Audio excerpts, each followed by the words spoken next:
What's more with time with you here? So, well, when we were there, good afternoon. Yeah, did this thing up here. Good afternoon. This sunny spring like Friday. The dogs are not out. Kind of hope. Anyway, would you like to give the invitation? Sure.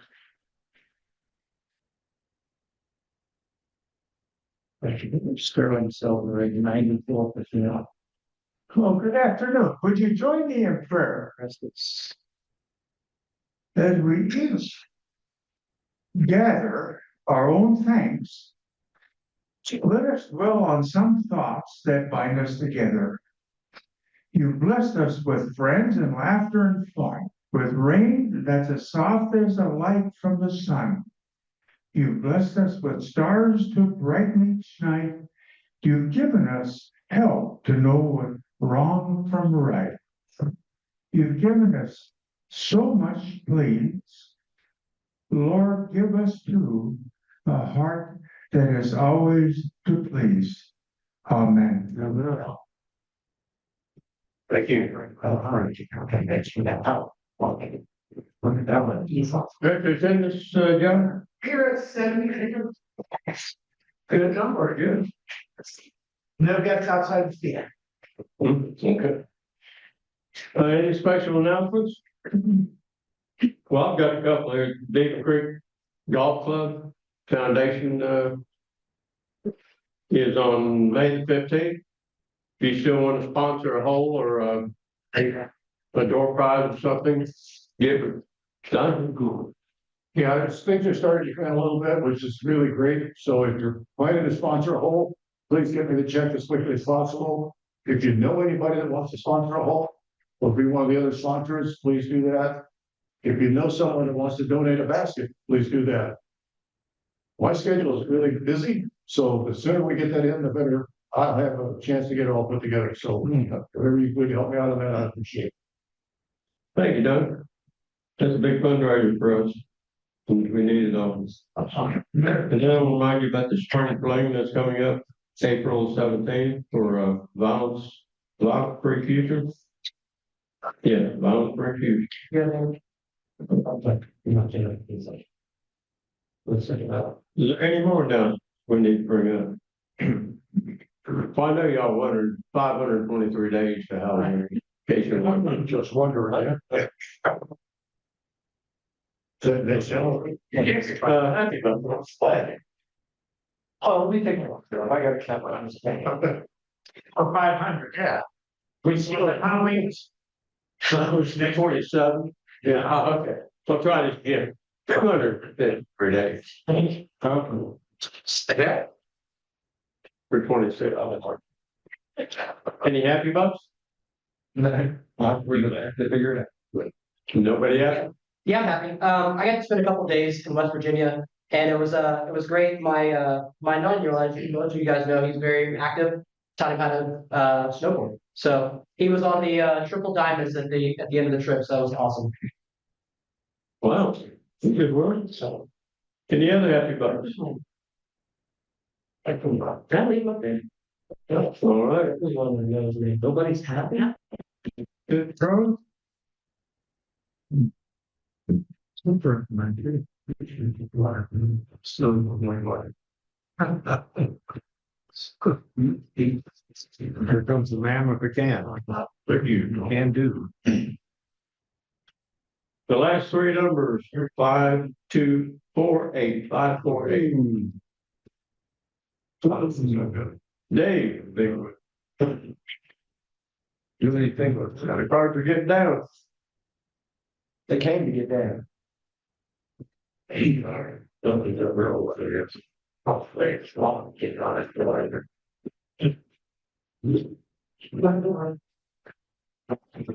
Not that. It's on that. Not good. What more?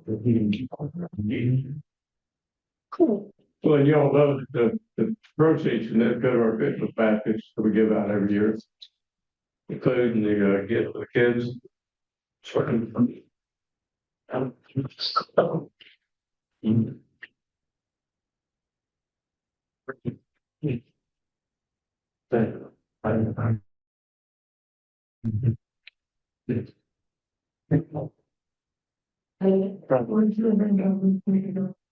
It's fine. I don't know.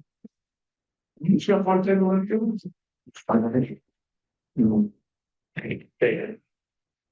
You should do whatever you need to. So we walk out to the share. All right.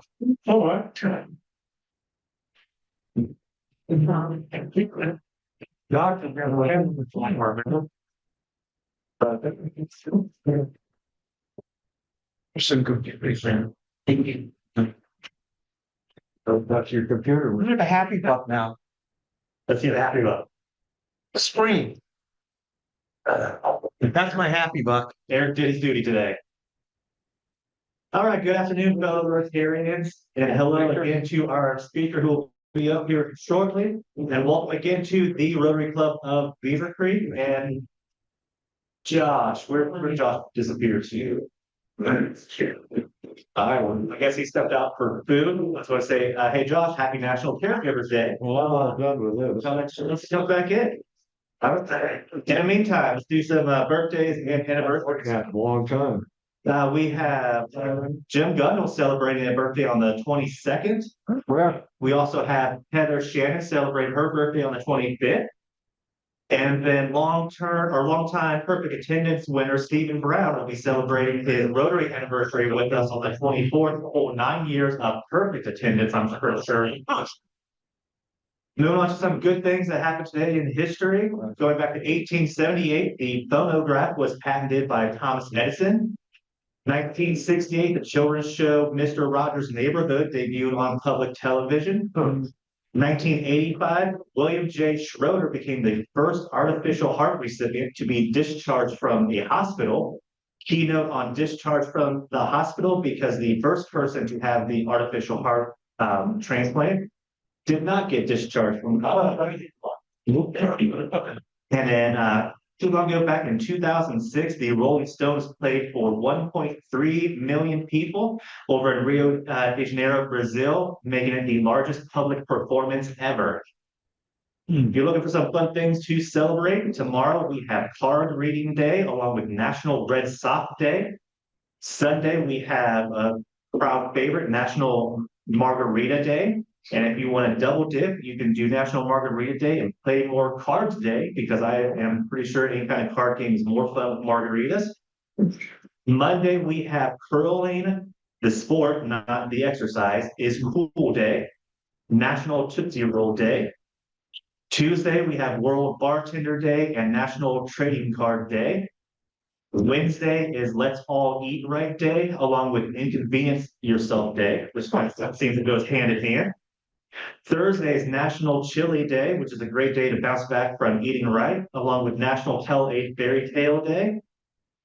And then if you're really looking for something extremely fun to do next week and you just absolutely love insurance programs, our friends at the Chamber will be having their monthly Zoom business boost talking all about UWAS. And if you don't know what that is, well, you are in for a treat. Free program from 9:30 to 10:30, all on Zoom. It'll probably be the greatest hour of your day. Moving on to some Beavercreek School awesomeness. I want to shout out Eric for not only letting me know, but apparently strong arming whoever runs the social media for Beavercreek City Schools to finally post about the swim team, because our very own Tyan not only qualified for the OHSAA District Swimming Championship in the 200 free and the 200 medley relay, but he also took second in the 100 free and the 100 breaststroke at sectionals recently. So big shout out to him. Obviously, he is too busy celebrating, or else he'd be you're getting a big standing ovation. Standing ovation. And other awesomeness, the women's varsity bowling team has took second place out of 26 teams at the sectionals and have obviously advanced 2 districts.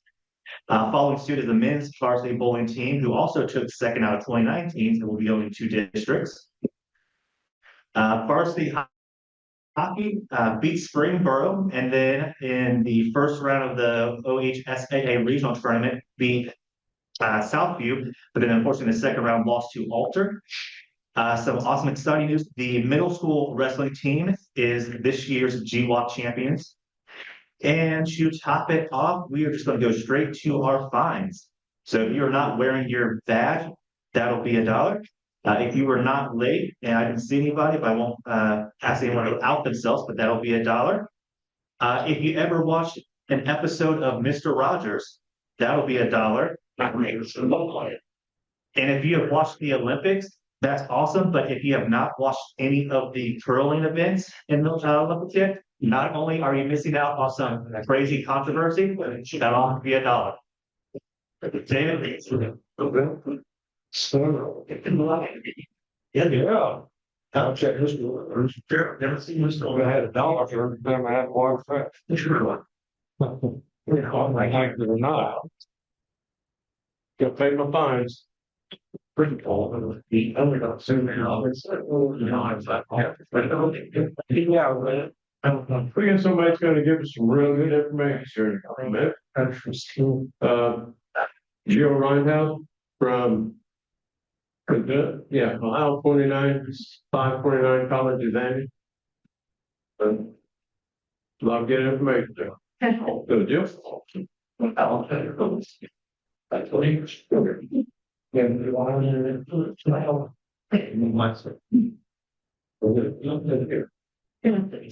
presentation mode in a different mode, so I can go through those.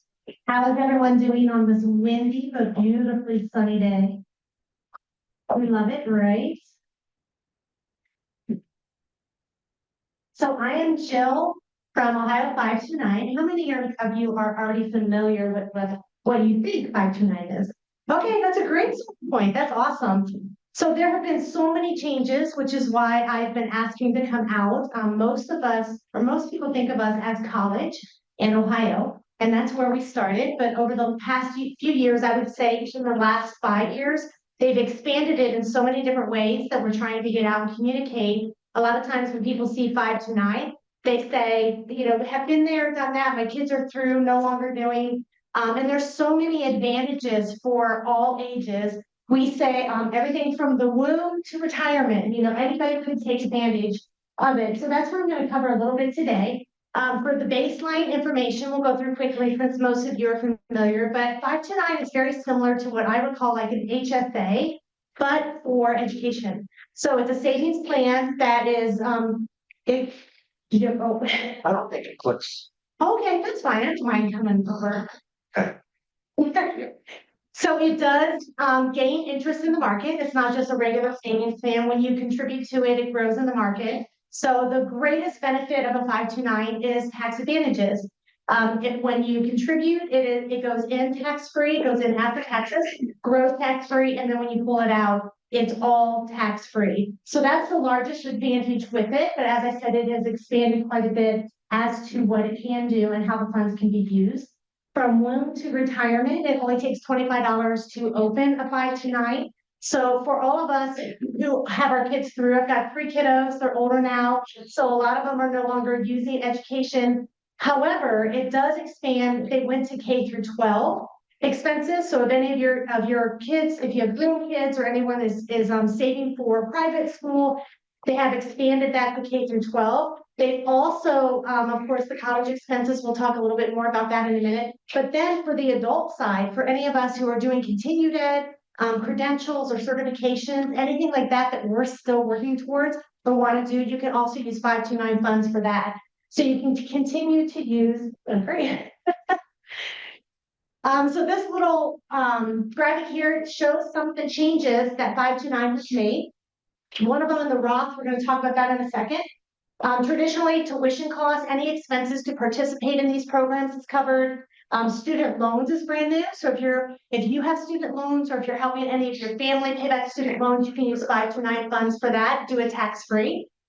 Computer equipment, credentialing programs I just mentioned at the K through 12 level, you can use it for tutoring and testing. So anyone taking ACT, SAT, even at the college level, if they're going for CPA or any of those further credentials, anything after undergrad. So all that federal funding goes away with undergrad. So 529 funds can be used for masters and doctorates, but also for my son-in-law is going to run the CPA, and that's expensive, all the software and the testing and all of those credential programs cost money, and sometimes employers pay for it, a lot of times they don't. So 529 funds can be done, and again, do it tax-free. Room and board, we talked, is all part of the traditional coverage. Required fee, apprenticeships is pretty new. So at the after high school, you can now use it for apprenticeships in trade schools. And again, tuition, books, but not only that, but the equipment to participate in those trades, which is often a stumbling block. Cosmetology, for example, the package that they have to buy to do cosmetology to actually go to it is thousands of dollars. Construction, HVAC, all of these things are buying these tools. So if you have a company, or if you're doing apprenticeships, or you've considered doing apprenticeships, it's a great recruiting tool to promote that 529 funds can be used to help them get going in those apprenticeships or those internships. Anything that is basically required for that program, you can claim with your 529 funds. Again, where can it be used? Not just Ohio. 529 is a federal code, so the funds can be used anywhere in the country, even internationally if they accept U.S. funds. Traditional schools, community colleges, undergrad, graduate, technical schools, certification programs, apprenticeships, in or out of state. That's kind of a new information for a lot of people. It's been probably a good 20 years since it was just Ohio. So a lot of people, sometimes they find that surprising that it can be used anywhere. What if my child, or I'm going to say grandchild, because we are all in that age, well, not all of us, but a lot of us are in that age. What if my child or grandchild gets a scholarship or a grant? This is something that I just found out or learned when I started working for 529, that if they do get a scholarship, or if they go to military academy or something like that, you can actually take those funds out equal to the scholarship, equal to the academy. You can take that out of the 529 savings without any penalty and reimburse yourself, or just take that out as a contribution. Normally, if you take funds out of a 529 that are not for non-eligible expenses, there's a 10% penalty. So if it's a scholarship, or if it's a military academy, something like that, there's no penalty, and you don't pay anything on the interest. It all just comes out like you were reimbursing yourself. What if they don't attend college? So there's a lot of options. Some are new and some are traditional, what people have always known. But the 529 funds can be moved between the different beneficiaries. So for example, I have 3 kiddos. My oldest and my youngest went to traditional school. My middle child went straight into retail, did not need education expenses. So I was able to take his funds and split it between his siblings, which he does not know that I did. So they put around flexibility. Also, to keep those funds in that account and keep it growing. We just talked to a 97-year-old individual that just renamed the account holder to somebody else in his family, and he's going to be carrying those funds over to continue to pay for grandchildren, great-grandchildren. You can keep those funds and keep moving them around, and it does not have to be a family member for the beneficiary. However, to move funds, they need to be related. But you can open a 529 fund for anybody that you know is in need. How many of you are involved with nonprofits? Any nonprofit organizations? So if any of those organizations do a scholarship fund, or they want to start a scholarship fund, the nonprofit can start a 529 fund, be saving into that, and then whenever a need comes up, they can just assign that beneficiary. That's something that's unique to a nonprofit. So a lot of people don't know that either. They're just saving with a regular savings account, and you can be in the market and earning in that way. You can also withdraw the money. I mentioned if you withdraw it for non-eligible expenses, it's a 10% fee. Don't do that. We can help you come up with some before, but obviously if you pull the money out to pay for a wedding, or something not related to education, then there would be the fee, and then you would pay taxes on the gains. The other new thing, which within the last, I think it's probably been about 4 years, they added the ability to roll funds into a Roth IRA. So this is wonderful. We're going to talk in a little more detail about it here in a second. But the Roth IRA is not designed to be an alternate way to fund a Roth IRA. It's really meant to work with those who have leftover funds and they don't want to lose what they have. So when you roll it to a Roth, there are some limitations. Go ahead to the next slide, because I think we might talk about it. Yeah. So the limitations here, I'm going to step out. Won't spend a lot of time here, but because I think it is something of interest, one of the limitations is a $35,000 max per beneficiary. So it's designed that the funds would roll with the beneficiary. So it would be your kids' Roth or your grandkids' Roth IRA. However, you can set yourself up as a beneficiary and roll it into your own Roth IRA. It's a max $35,000 per beneficiary, and it has to roll very similar to how Roths are traditionally funded. So $7,000 a year or $8,000 a year. And then the other requirements are the account has to be open for 15 years and those funds have to be in the account for 5. So again, it's not a tool to circumvent how Roths are traditionally funded, but it's designed for those who are afraid of oversaving and having leftover funds. You know, it gives that out for the ability to roll something in without loss of any of the interest, no fees, it just rolls right up. This is where we get grandparents involved and we get other people who are maybe not a grandparent, but an aunt or an uncle. I just opened one up for my great niece because if the account is held by the actual students, 20% of the funds will get counted against their financial aid. So we don't want students doing it. If a parent holds the account, it's a much smaller, it's 5.64% of the assets will get counted against their financial aid. If a grandparent or somebody outside the family owns an aunt or an uncle outside the family owns the account, then zero effect on financial aid. So this is one way that grandparents can be super helpful. The account holder is in charge of the funds, so they're the ones that do determine who gets the funds and when funds are needed, they'll be the one distributing the funds. But when it's time to distribute funds, it's like a banking website. You just set up external accounts. You can send funds directly to the organization to pay for the tuition or fees. You can send funds to your own bank account so that you can pay for the fees. You can send it to the students. You can set up these external accounts. So it's not difficult to do, but it is something to consider because you're going to be picking up the phone, Grandpa, I've got tuition coming, you know, can I have funds out of my 529? So something to think about. Account holder, again, can be reassigned. So obviously my great nieces are going to outlive me. So when I get to that point, when I set up an account, you do name a successor, but you can also switch the name of account as time goes on. You can switch it to be their parent, whatever you want to do. My successor is my trust. So whoever's going to manage my trust will be able to manage my 529 funds. So the direct plan in Ohio, we have 2 different plans available. One is called the direct plan, which is kind of the DIY of the plan. So this is where individuals will set up the account and then they will also decide how they want the funds to be invested.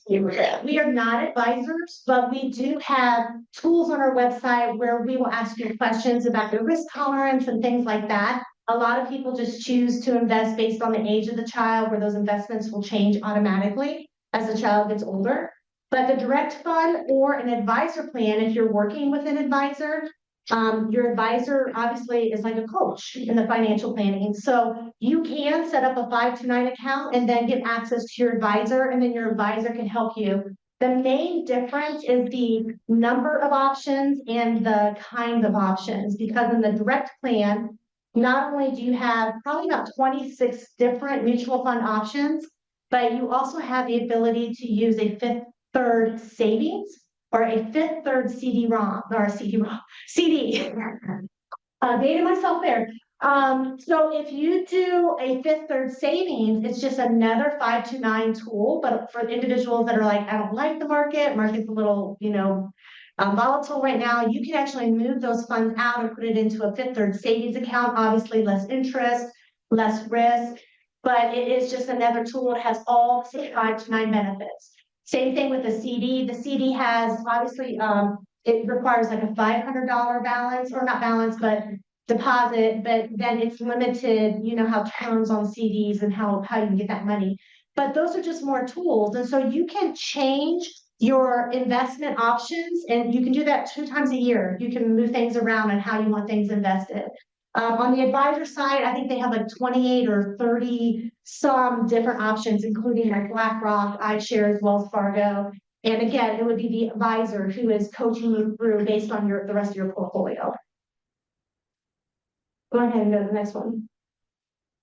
So before we move on here, I'm gonna pause a second and ask your questions because I'm sure I hit on something. And I probably should have said from the beginning, feel free to interrupt me because I love questions and I have incentives for questions. Yes, sir, back here.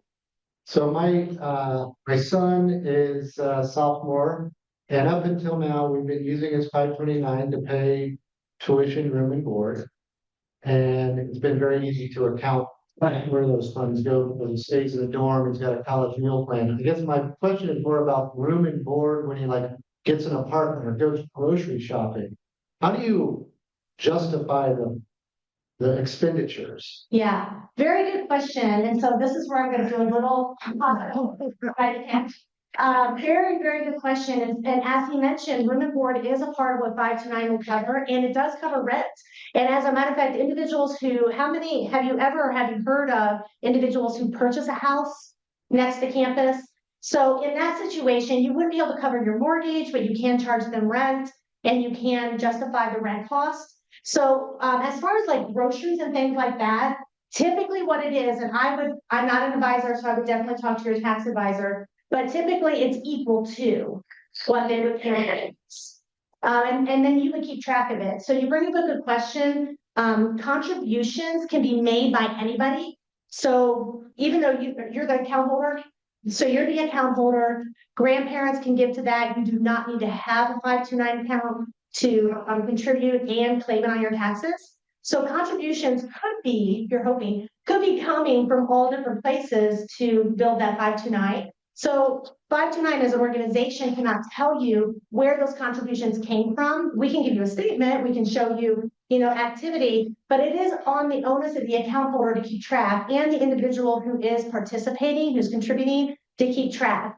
So if you're sending $25, to all your grandkids or whatever, just keep a total of that, because when you go to do your taxes, it will say, have you contributed to a 529 this year? And that's a total amount. So as far as what your accountant or your tax advisor is comfortable with, that's kind of up to you. Do you have to have receipts? Do you need to document? If it came down to an audit, you would need to account for, I did put the 529 funds in, and then this is how we spent it. But that's the account holder that is responsible for that. So I would just say in that case, keep a ledger, and it needs to be the amount you took needs to be equal to the expense. So if you're paying for tuition, you're paying for rent, have a statement, some sort of a stub, something that says this is what we paid for it. Did that answer your question? Yeah, pretty much. Okay. Yes, sir. How come, when my kids go to pay my grandkids' bills, they electronically transfer the money to the schools? How come you charge $10 for each transfer? That seems a little excessive for an electronic transfer. That is by the school. That is not 529. It's every school. It's every school in our different schools, University of Florida, University of Georgia, blah, blah, blah. So they use what's called, I have it up here. Most schools, not all, but most schools, in order to be able to take transfers or even credit card, they use a system. And I can't think what that system is called, but that is set up by the school. So what I would say is, because like when I paid my kids, we didn't have a transaction fee. However, we do pay an annual fee to participate in that system. So that could be different by the school. Oh. But 529 does not charge any fees for that. For the transaction. Not on But our it side. shows up on the 529 statement though. I guess I don't know that. I would have to definitely look into that. Or if you have questions about it, or they have questions, on the back of your flyer, I would call the 800 number and just say, Okay. what is this? And is it something I can control or not control? Because sometimes, especially with the digital world, it's convenient, but people, because it's convenient, they learn they can charge fees for that. But the alternative is you could just transfer it into your own account, write the check, rather than to send it digitally to the school. So that is an option for some schools. For my daughter, it was not an option. For her to participate in the school, we had to be a part of this digital world where her tuition was paid. I wasn't even able to send a check to her school. But for my son's school, I could still send a check. Yeah, if they planned ahead and sent a paper check, there was no charge. Yeah. But they had to know maybe 14 days in advance, and the kids were going, we don't have our schedule, we don't know what classes we're taking, and so it was always a last minute deal. Yeah. That's typically for the school. And it's all for point of convenience charges. So, the paper check, and it is true, like for those, if you're interested in student loans, for those who want to do student loans and pay back their student loan, they can use 5 to 9. However, they need to allow about 14 days for those banks. So say you have a payment coming up, you want to do it tax-free, you want to be able to claim it on your taxes. So you can put money into your 5 to 9, wait 7 days for it to show up, pay the bank out of that, wait 7 days for it to. So it does take time, even though it's convenient. I'm still confused about that too, but I would say it's definitely on that side of it. If it's showing up on, what I'm not sure about is because if it's showing up on the statement, to me, that's saying it's coming out of something from 5 to 9, and I'm not aware of that. So, But I would tell them the 800 number, it is right in my office. These guys, I call them from the field. Matter of fact, on my way home, I will probably call them and go, do we just feed them? Because they're wonderful. They've been in the industry forever. They're right in Columbus. They pick up the phone. So have them call and say, what is this? And so when I call it somebody in Kansas, no, we're Columbus. Yeah, unless they belong to a different 529. no, it's Ohio 529. No, not Kansas anymore. We have one right here. Go ahead. I have, two of those balls, two questions. Yes, please. First one, both my daughters went on Ohio 529. Now it's the grandkids are putting the money into grandkids. Okay. Question is, do these kids have full access to that money once they turn 18? They do not. They do not. They do not. So, very good question and well done, first of all, for doing 2 generations of this. They do not. So it's the account holder that controls the funds. Okay. So, and you can access those funds at any time. They do not need to be 18 to access it. And now, especially K through 12, can be accessed anytime. But again, pretty much within 7 days of funds going in, can you access those funds? So the only exception would be a CD, if it went through a CD. But kids don't have access at all. We do get calls a lot of saying, hey, I know my grandparent has 5 to 9 and I want that money. They do not have access. It's the account holder that controls it. And from all levels, like the only way they could have access is if you were to give them access, which I do not recommend because they're accountable for how they're using it. By law, they cannot access it. By law, they cannot access it. Even though they're a beneficiary, by law, they cannot access it. Okay. And even if something were to happen to you, by law, it would be your successor named on the account, not the beneficiary. So yes, sir. Next question. You mentioned something about son-in-law. About what? Son-in-law? Yeah. I didn't know that was a provision, that son-in-laws can access or can be given money Yes. from the 529. Yes. That was only meant for kids. Yes, no. So that is something a lot of individuals don't know. So first of all, by family definition, it's very liberal. And what I mean by that is it could be by adoption, by marriage, by any. So my son-in-law can use 529 funds if I have one for them. I use it. It's in my daughter's name, but she can pull the funds to pay for his because they're married, and she can't pull it. I send it to her, but. Anyway, that another thing is the adult component. So any age can use 529 funds. You can set it up for yourself. Individuals who are doing further credentials and any kind of licensing, pretty much anything and that's fairly new. That's within the last few years. The son-in-law piece has been a while, any family member, but being able to use it as an adult is fairly new. So it keeps expanding anything that is education related. And again, those study materials, the software for it, the computer for it, even in some cases, internet access. If it's related to education, all of that can be covered under 529 funds now. I've got 10 more years, I hope. But would that apply to grandson-in-laws too? Yes, grandson-in-laws. Yes, yes, all of that. Yeah, and it continues to go. Like I said, the family member that he had started it way back when, and he just keeps rolling it into the next generation. Yeah. And he just called, how can I change my account to my son? Because he's 97. He's like, how do I change that? And so he did switch over to him, but they're going to keep it as a family 529. So now the benefit, just real quick, the benefit of creating additional beneficiaries is because you can claim, I didn't say this, you can claim up to $4,000 a year per beneficiary in contributions. So versus having one where we're just gonna, we're gonna put it in, we're gonna use it as a family. If you create those beneficiaries, then you can claim more than 4,000 times 3 or 4 or 5. One family I was talking to, they just found out about it. Their son's a junior in high school. He's like, I feel like I'm so behind. After we talked, he set up both his kids and he and his wife. So now he can do 4,000, he can do $16,000 to catch up. And even though it's going into those beneficiaries, you can move it around. You can move it around. Clever. Very clever. So it's a way for him to catch up quickly. But you can't claim that on your taxes, only the beneficiaries can claim it. No, you claim it. Anybody who contributes, you claim your contributions on your taxes. Even though there are multiple beneficiaries. Yeah, $4,000 per beneficiary. So, and you need to keep track because again, where it happens is like, I'm sending $25 into my great nieces, $25 into my nephew. Like I keep track of that so I can claim that full amount.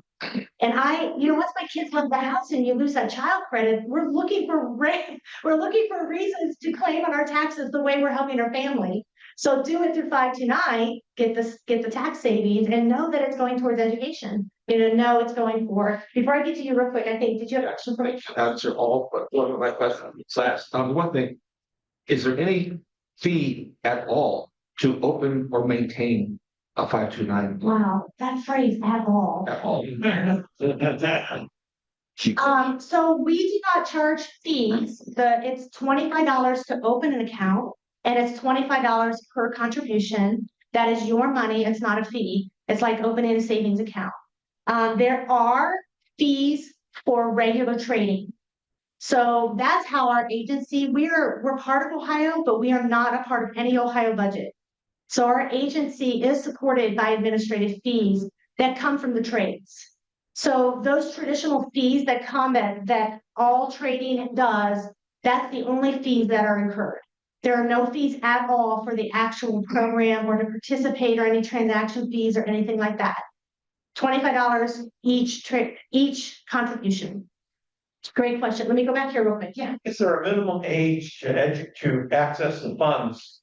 Great question. We'll pause it here. Minimum age to access the funds? No. No minimum age. And again, so I started my 529 for my group. My first one, as soon as I found out they were pregnant, I opened an account in my name. I set myself as a beneficiary and started saving because I need her social security number.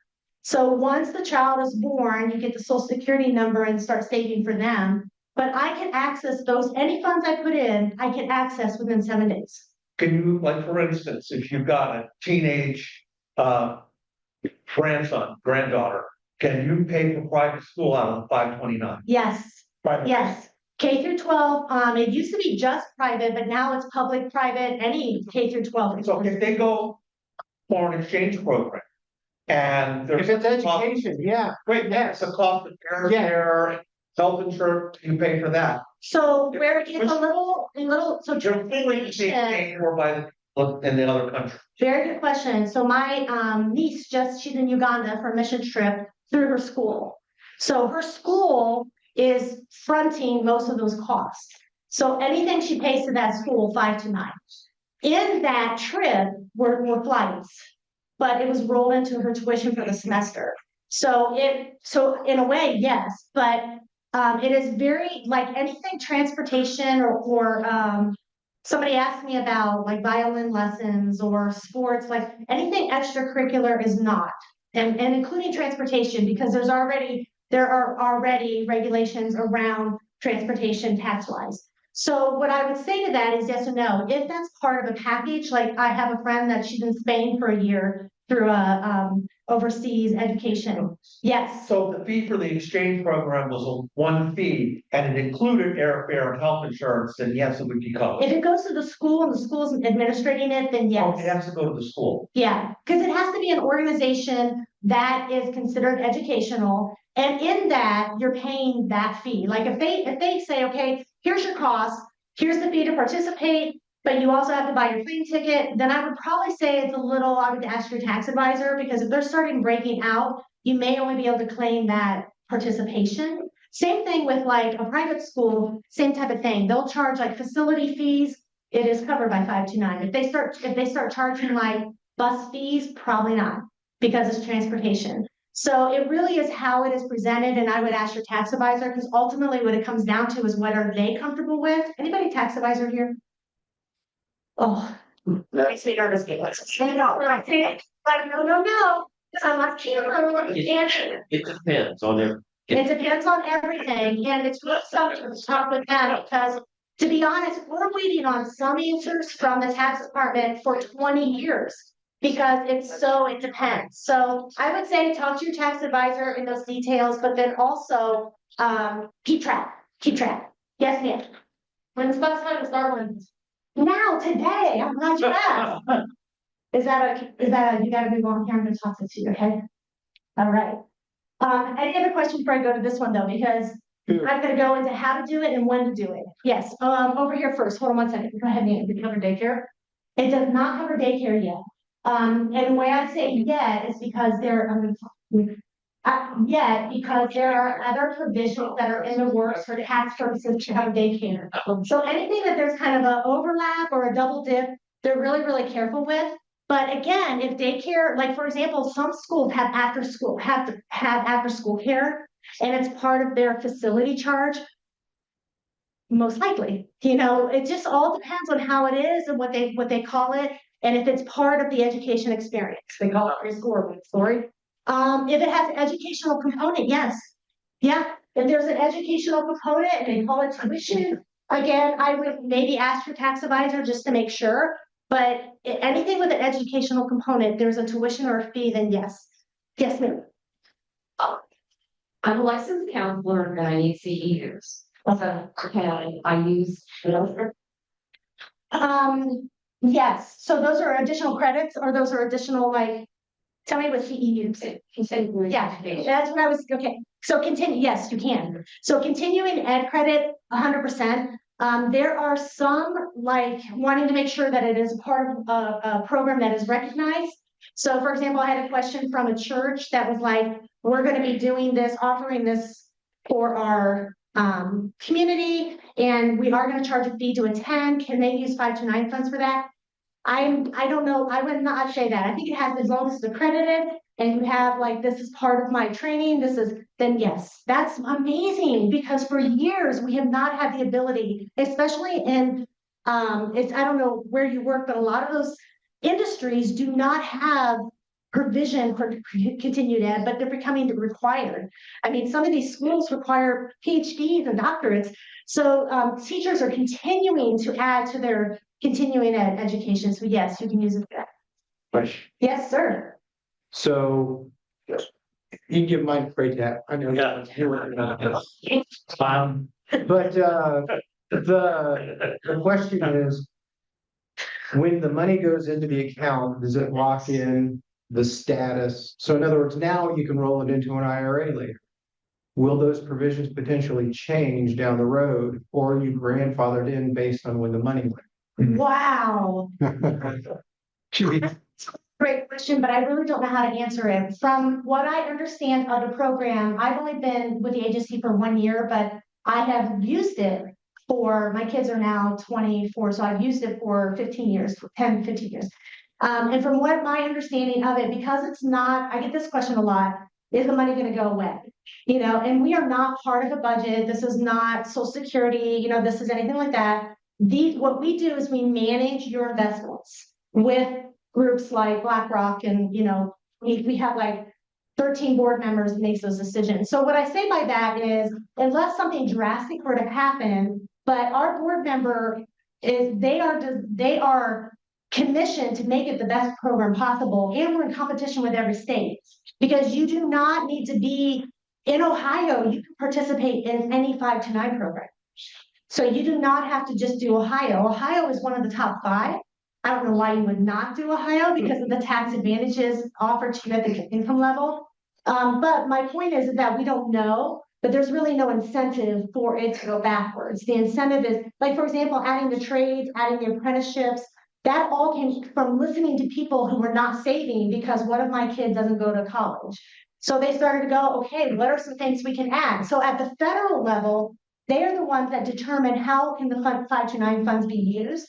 At the state level is determine the tax benefits. So we are constantly commissioning our state representatives to increase the $4,000 per beneficiary. Because they just upped tuition for K through 12, just went from 10,000 per child per year to 20,000 per child per year that you can use 529 funds because tuition costs are increasing so high. So all of that to be said is we don't know that, but I don't see really an incentive to let it go backwards unless there was a conflict with taxes. People will, somebody was taking advantage of something and they had to modify. But I don't think that I don't think that they'll ever say you can no longer use it for trades. I just would hate to see those funds get locked up and they say, well, we've now determined it's education only, and if you can't use it for education, we're gonna donate to the education. Yeah. They are not, because it's not a budget, it's not it's not a pool of money. Gotcha. This is your individual investment account in your name, and it is your money. You can actually transfer those out of 529, like into other, because like say you put it into a Roth, 529 would have nothing else to do with it. So I hear your question, but I don't see that being an issue. Yes, I was going to address that. yes, please. I don't need more. Oh, well, for the, oh, you don't need involved, but you should say it here for the video. Just generally, Shannon, what would happen in that? It would be a change of federal tax law. That's what governs how you can use it. The 529 is the investment vehicle. So generally, like almost all the time, you'll know if they're going to change it. You'll be hearing talking about legislation that next year they're going to do this. That would be your clue to get it out. So that's how you have to do that. Possible, but not probable. He speaks like a real tax advisor though, because again, there's so much faultiness. Like I said, we've waited for clarification on some topics for 20 years and they don't know. So when it comes down to being accountable to it, it's really up to what your tax advisor is comfortable with as they represent you, and also what you're comfortable with. But these funds again are not pooled into a budget. Yes, sir. I put my kids in the Vanguard S&P 500 mirror fund with you folks. But that fund is not directly trackable. I can't go to Yahoo Financial and look it up and see how the performance is doing. And my estimate of how that performance is doing compared to other S&P funds, it's a little more conservative. Why?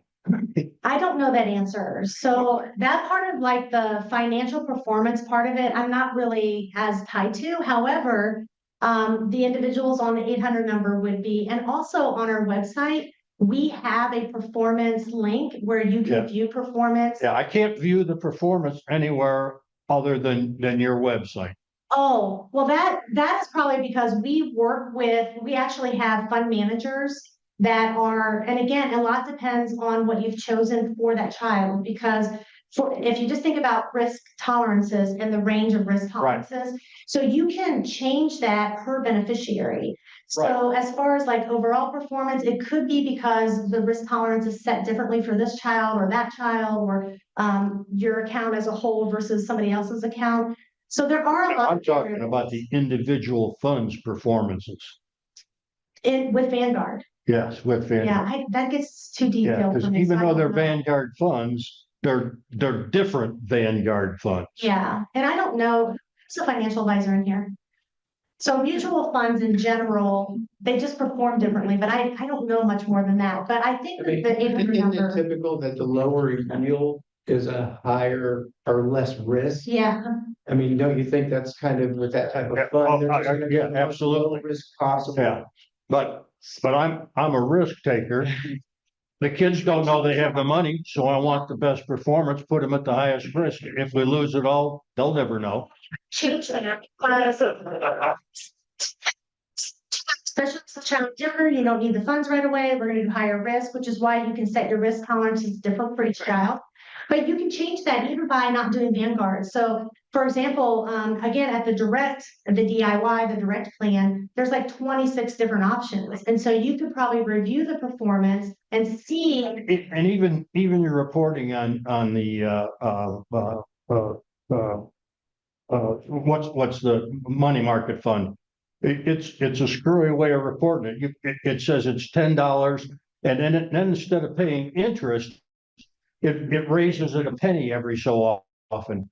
Yeah, instead of like a normal account would say, you put $10,000 in, you've got $200 worth of interest. Well, this one, it says you started out at $10 and now you're at $10.05. It just seems screwy to me. About that, I think the 800 number could probably help a little bit, but not being advisors, we always say, talk to an advisor, they probably could be able to explain it. But we don't have, while we manage it, the individuals like me, it's more of what does the program do for you rather than what are the individuals. I can get myself in a real big hole with that.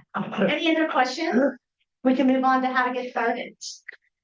Can I throw you a line in? So if you are interested in getting started or you want to add, if you already have an account, you want to add a beneficiary as you think about a grandbaby or whatever, our website, and this is on the back of the flyer, is collegeadvantage.com.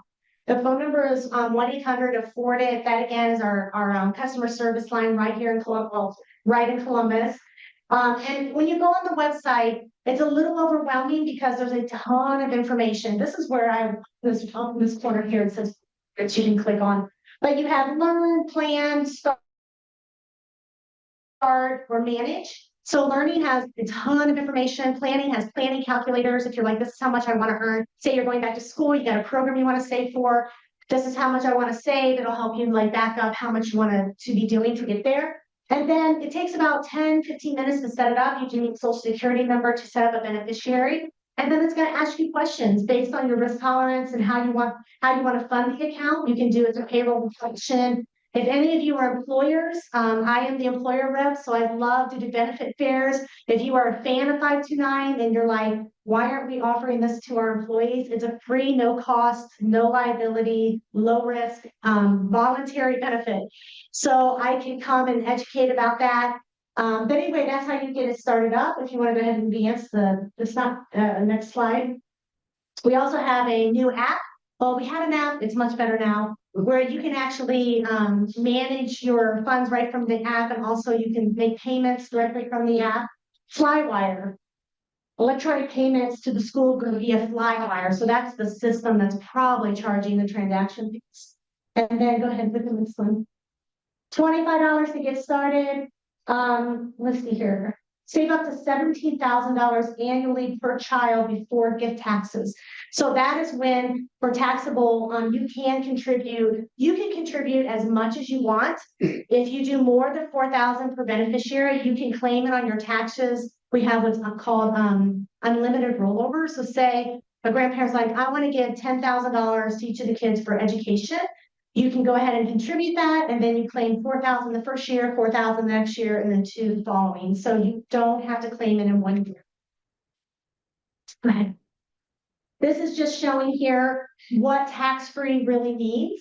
But over a lifetime, there's some parameters there, but this is an 18-year lifetime. It can make up to a $12,000 difference. So it really does make a difference. Why are we doing anything if we can save taxes, let's not do it with taxes. U-Gift is another one. If you're like, I love the idea, I don't want to be an account holder, or say your son and kids already have one. As an account holder, they can generate a code, a QR code, which is kind of like a Venmo, where they can share that with you and you can contribute to any 529. I went to a baby shower recently and they had a QR code. They're 529 up, and I was like, you are my people. Like, it was awesome. You can put that in graduation announcements, but it's another way to encourage for individuals that are like, I don't want to give stuff, they're just not going to need it. But the gifting is available to the account holder to create that and share that. And that's all I have. I know I took you right to the time, but I love the questions. So if you have any other questions, on the back of the flyer, you can call. I also have business cards if you want to reach out for any businesses. Any other questions before we close down? Who wants basketball? I want my second one. Have a ball. Coming to you. Oh, got it.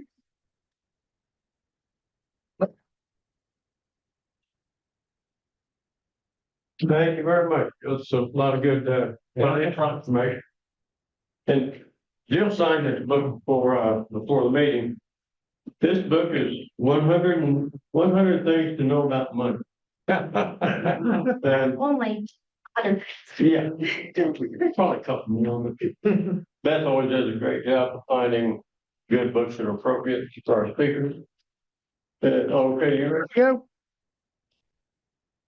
Almost. All right. Yeah, thank you so much for having me. I love meeting the group, so thank you very much. Appreciate it.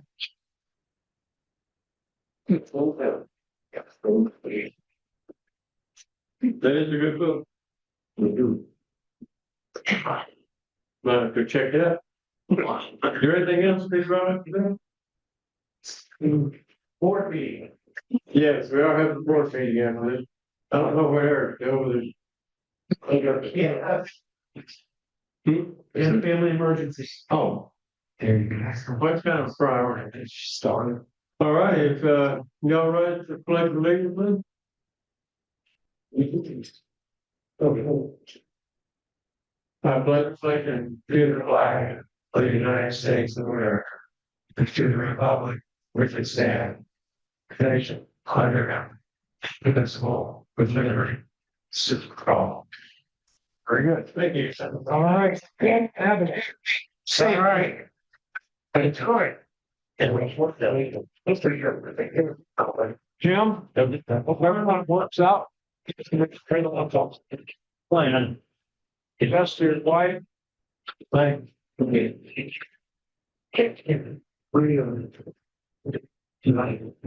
Which routine or something. So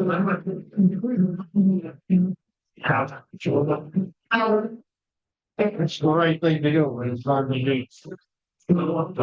So I can keep telling myself, yeah. Wasting gracefully right now. See you next week. I'm sorry, guys. Please and big for it. Slow. Drink the minutes. Going. And there's some point. To clear. Check out what. Send it. What's you're out there. This is the train with you. Now it's some. I'll see that more. So what's the thing? Yeah.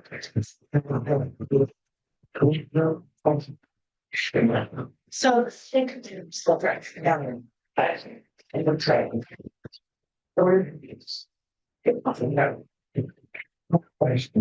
Fine.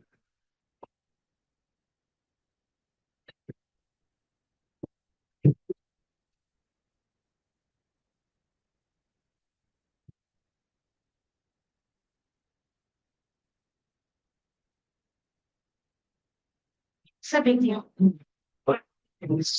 Starting with their names, guys. 70,000, you know, you can a lot of money. So, yeah, so. Okay. Make sure it's not a name, you know. So